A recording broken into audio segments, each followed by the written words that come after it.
Warahmatullahi wabarakatuh. Perkenalkan, nama saya Ajeng Apridianti. Saya alumni Kopma Unpas angkatan 30.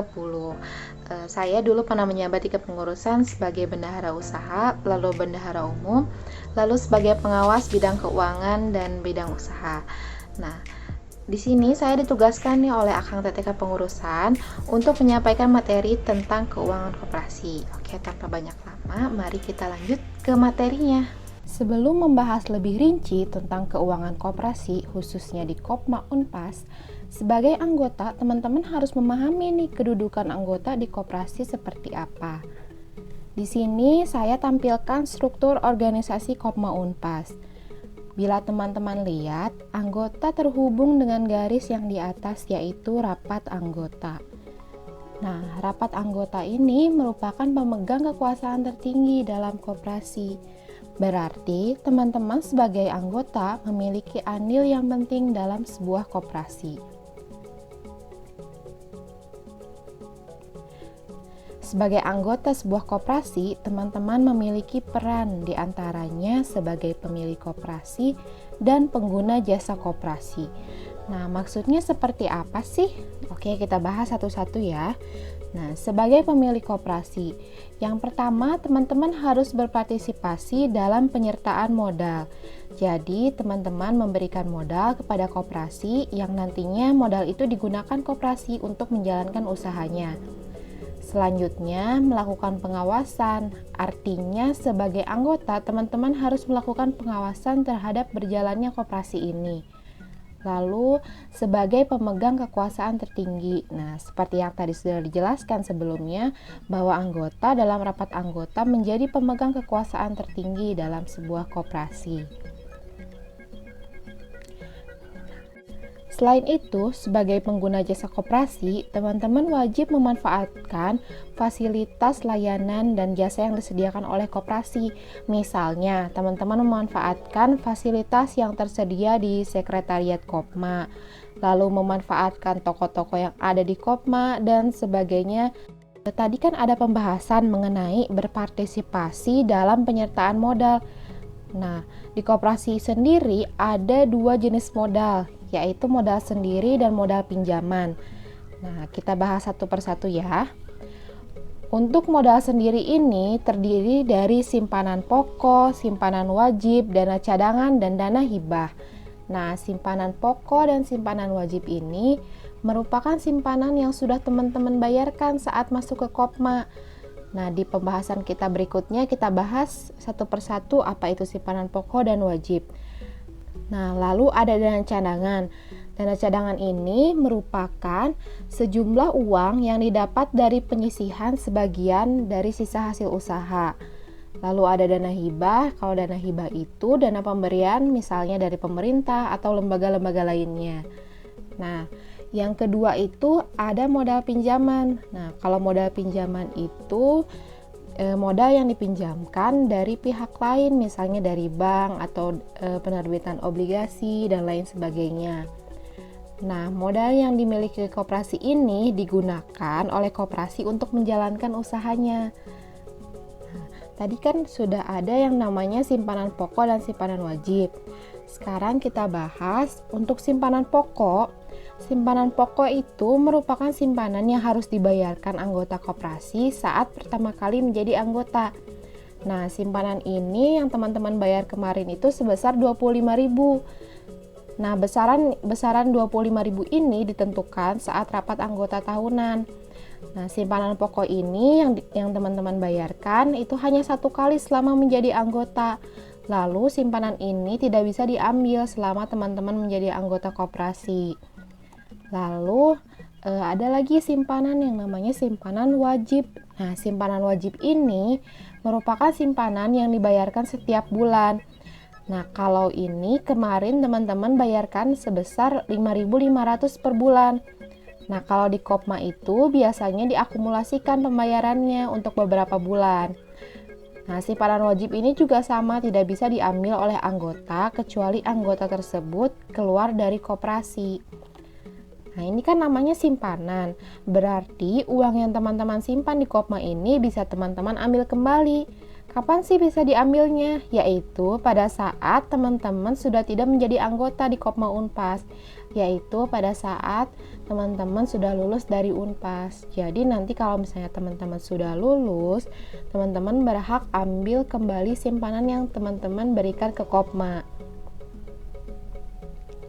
Jadi apa aja sih keuntungan masuk Kopma itu? Nah, yang pertama itu ada yang namanya SHU. Nah, pasti teman-teman udah sering dengar kan dengan kata SHU. Nah, SHU itu singkatan dari sisa hasil usaha. Nah, kalau menurut Undang-Undang Nomor 25 Tahun 1992, SHU koperasi adalah pendapatan koperasi yang diperoleh dalam 1 tahun buku dikurangi dengan biaya penyusutan dan kewajiban lainnya termasuk pajak dalam tahun buku yang bersangkutan. Simpelnya bisa teman-teman lihat di gambar bawah. Di sini ada pendapatan yang didapat koperasi dikurangi dengan beban-beban. Contohnya, biaya gaji karyawan, biaya operasional, dan sebagainya. Lalu, hasilnya itu yang dinamakan dengan SHU. Jadi, simpelnya SHU merupakan laba yang diperoleh koperasi. Nah, SHU sendiri sudah ditetapkan pembagiannya di setiap rapat anggota tahunan. Contohnya seperti ini. Kopma Unpas membagi persenan SHU yang diperoleh dengan pembagian 20% untuk dana cadangan, yaitu dana yang harus disisihkan koperasi. Dana ini biasa digunakan untuk memperbesar modal koperasi atau menutup kerugian yang dialami koperasi jika mengalami kerugian. Nah, lalu ada 23% untuk SHU anggota. Nah, SHU anggota sebanding dengan jasa simpanan anggota. Ini dibagikan kepada anggota sebanding dengan simpanan yang teman-teman berikan. Lalu ada 18,5% untuk dana pendidikan, yaitu dana untuk kegiatan Kopma yang menyangkut tentang pendidikan, contohnya Diksar ini. Lalu 8% untuk dana pengurus dan pengawas. Karena dalam operasionalnya Kopma ini dibantu oleh kinerja para pengurus dan pengawas, maka ini diberikan sebagai bentuk apresiasi bagi mereka. Sama halnya juga dengan 10% yang diberikan untuk karyawan. Lalu 2% untuk dana sosial. Nah, dana sosial ini digunakan seperti untuk kegiatan yang berhubungan dengan sosial, yaitu menyumbang untuk bencana dan sebagainya. Lalu 5% untuk dana pembangunan daerah kerja, misalnya untuk mengembangkan usaha Kopma. Nah, dapat menggunakan dana ini. Lalu 8% untuk dana poin. Nah, dana poin ini merupakan reward nih buat para anggota yang aktif dalam mengumpulkan poin berbelanja di usaha-usaha Kopma. Jadi, biasanya Kopma mengadakan yang dinamakan bulan poin. Nah, di mana setiap teman-teman belanja di toko dengan minimal pembelian tertentu, teman-teman dapat poin. Nah, nanti teman-teman kumpulkan poinnya ke pengurus. Nanti 1 poinnya akan ditukar dengan uang pada saat rapat anggota tahunan. Jadi, semakin banyak teman-teman jajan di Kopma, bakal makin banyak juga reward yang didapat. Nah, lalu 2,5% ini untuk zakat. Lalu 3% untuk jasa keaktifan anggota. Nah, sama seperti poin tadi, jasa keaktifan anggota pun begitu. Dilihat dari seberapa aktif teman-teman mengikuti kegiatan-kegiatan yang diadakan oleh Kopma Unpas. Gimana? Banyak banget kan keuntungan yang teman-teman bisa dapat kalau masuk dan aktif di Kopma. Nah, selanjutnya tadi kan kita berbicara tentang SHU ya. Nah, sebagai anggota koperasi, teman-teman juga harus memahami gimana sih perhitungan SHU nanti yang teman-teman terima. Ini ada rumus yang digunakan untuk menghitung SHU. Rumusnya seperti ini. Perhitungan SHU per anggota sama dengan SP plus SW angkatan dikali SHU sesuai jasa simpanan dibagi jumlah SP/SW. Nah, SP plus SW angkatan ini yaitu total simpanan pokok dan simpanan wajib per anggota pada tahun buku tersebut. Berarti SP dan SW yang teman-teman bayarkan saat tahun buku ini, misalnya tahun buku 2020, teman-teman udah bayar berapa SP dan SW-nya. lalu dikali SHU sesuai jasa simpanan. Nah, SHU sesuai jasa simpanan ini persentase SHU sesuai jasa simpanan, misalnya tadi sebesar 23%. Nah, dikali SHU tahun tersebut, misalnya tahun sekarang tuh SHU-nya 100 juta. 100 juta dikali 23%. Dibagi jumlah SP plus SW. Nah, kalau jumlah SP SW itu jumlah seluruh simpanan pokok dan wajib yang terkumpul pada tahun buku tersebut. Kita langsung ke contoh aja ya supaya lebih jelas.